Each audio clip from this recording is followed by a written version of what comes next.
Dans le domaine de la défense, la première collaboration que nous avons eue avec les Géorgiens, c'est incontestablement la coopération dans le domaine de la montagne.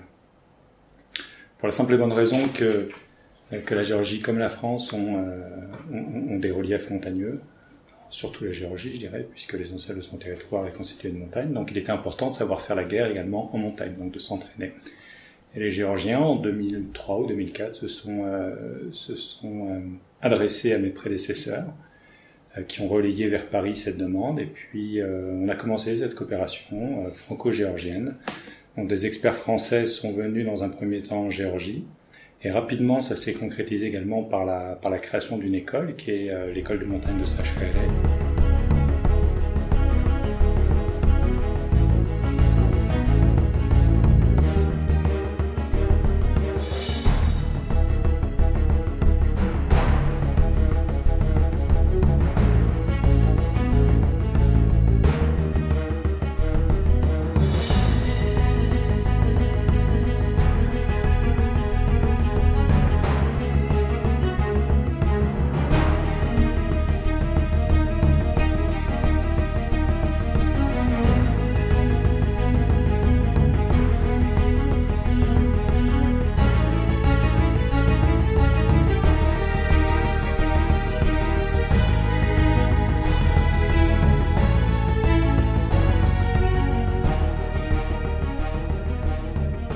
Qui a fêté ses 10 ans l'an dernier.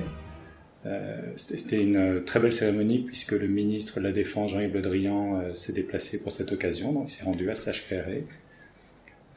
Et puis, pour fêter ses 10 ans également, avec un petit peu de retard, on est en train de travailler actuellement à la visite du commandant de la 27e brigade d'infanterie de montagne. On espère très prochainement. Voilà, on y travaille parce que c'est important de marquer cette date anniversaire. Voilà, aujourd'hui, on continue cette coopération. On a des soldats et des officiers géorgiens qui viennent assez régulièrement en France se former sur des stages, sur des formations un peu plus longues parfois. Et puis on a également des instructeurs français qui se rendent régulièrement en Géorgie pour dispenser également des formations. On a une coopération qui est en train de se densifier, qui s'est vraiment densifiée ces dernières années. On a une accélération à partir de 2011-2012.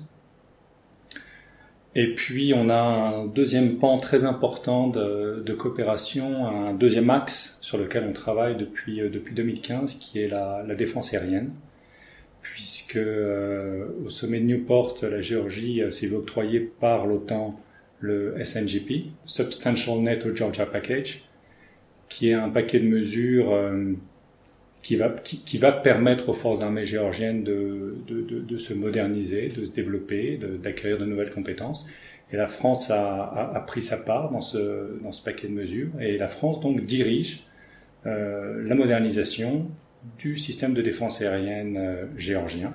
Très régulièrement, on accueille également des bâtiments de la Marine nationale française à Batumi lors d'escales. Ça nous permet de faire venir des autorités, de leur montrer ces bateaux. En moyenne, je pense qu'on est un petit peu au-delà d'un bateau par an. Nous avons également une politique de formation des officiers subalternes et des officiers supérieurs géorgiens. Donc on prend régulièrement, tous les ans, 2 ou 3 officiers géorgiens qu'on amène en France pour les former. Et puis, depuis cette année, on est ravis parce qu'on a préparé un jeune cadet géorgien à Saint-Cyr-Couët-Quidan. Il a réussi les épreuves. Donc à nouveau, bravo Zourab. Il a fait un travail remarquable et il s'apprête à partir, vous voyez. Donc on est ravis, ça faisait depuis 1924 qu'on n'avait pas eu de Géorgiens à Saint-Cyr. On a également une belle coopération opérationnelle, alors qui a été initiée en Afghanistan, qui s'est prolongée jusqu'en 2012, quand les forces françaises et géorgiennes opéraient côte à côte.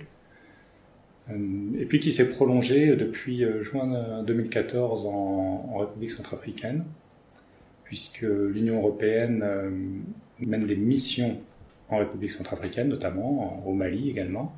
Alors la Géorgie est présente au Mali, et à la demande des autorités françaises, la Géorgie également s'est engagée en République centrafricaine en juin 2014, avec un contingent de plus de 150 soldats, lors d'une opération qui s'appelait EUFOR RCA, puis a participé à EUMAM RCA, et aujourd'hui participe à une opération d'entraînement des bataillons des forces armées centrafricaines qui sont actuellement en train d'être formés. Cette mission s'appelle EUTM-RCA. La France aide la Géorgie à participer à cette opération de l'Union européenne. On a fait partir avec des avions français, avec un soutien et un support français, un premier contingent de 35 soldats géorgiens en Centrafrique. C'était en janvier dernier. Ils sont rentrés le week-end dernier. Voilà.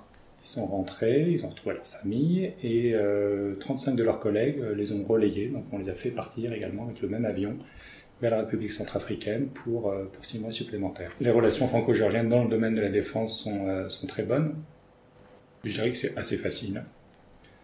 Pourquoi ? Parce que mes interlocuteurs au ministère de la Défense géorgien sont des gens sympathiques et compétents. On n'a aucune difficulté pour se comprendre, pour échanger, qui plus est avec les francophones, puisqu'il y en a quelques-uns. Donc c'est toujours avec plaisir qu'on se rencontre. La France a la cote, je trouve, de manière générale. Les autorités géorgiennes savent que quand la France promet quelque chose, la France tient sa parole. Ça fait 2 ans que je suis là et je m'aperçois que quand on a des petits problèmes, on les règle très facilement. Parfois autour d'une soupra, mais on les règle. Il n'y a pas de difficulté, on s'entend très très bien. Et ça va continuer.